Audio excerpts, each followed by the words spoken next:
ఎంత తిప్పలవాడి వ్యవసాయం చేసినా సరే పంట చేతికి రాకపోతే ఎట్లుంటుందో బగ్గ చదువుకుని పరీక్ష రాసినాక గా పరీక్ష పేపర్ లీక్ అయితే కూడా అట్లనే ఉంటుంది. అందుకే పరీక్ష పేపర్లను లీక్ చేసేటోళ్లకు గట్టిగా బుద్ధి చెప్పే ఈగ్రమే చేసిర్రు సెంటర్ సర్కార్ వాళ్ళు.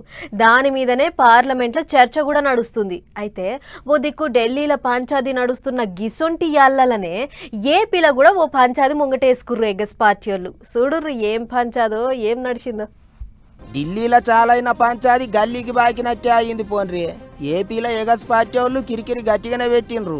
టీచర్ కొలువులు నింపేతందుకు పెట్టే డిఎస్సి పరీక్షలల్లా అంత కిందికి మీదికి చేసిండ్రని, అట్లనే కొలువులు లేని వాళ్ళకు నెలకు 3000 ఇస్తామన్నారు. ఏమైందని సర్కారోళ్ళ మీద బాణాలు వేసిండ్రు పంక పార్టీ వాళ్ళు. జిల్లాల పొంటి రోడ్డెక్కి పంచాది పెట్టిళ్ళు. చదువుల మంత్రి రాజీనామా పెట్టాలన్నట్టు గట్టిగానే అడుగుతాళ్ళు. అయితే సోమవారం నాడు కృష్ణా జిల్లా కంకిపాడు దిక్కు మీటింగ్ అయితే చదువుల మంత్రి లోకేష్ సారు గిదే ముచ్చట మీద మాట్లాడిండు. గా ముచ్చట చూడరి తోల్తా ఏమన్నాడో. నేను ఛాలెంజ్ చేస్తున్నా జగన్ ని, టైం డేట్ నువ్వు ఫిక్స్ చేయి, నేను వస్తా చర్చకి, నువ్వు సిద్ధమా అని అడుగుతున్నా. అరే భయపడే బ్యాచ్ మాది కాదురా భయ్. దొంగ పేపర్ దొంగ ఛానల్ పెట్టుకుని నేను తిరగట్లా, రైట్ రాయల్ గారు తిరుగుతున్నా. మీలాగా దొంగ బతుకు మాది కాదు. ఏడ చర్చ పెడదామా రాండ్రి, వత్తే కూర్చొని మాట్లాడదాం అన్నట్టు గట్టిగానే సవాల్ ఇసిరిండు సారు.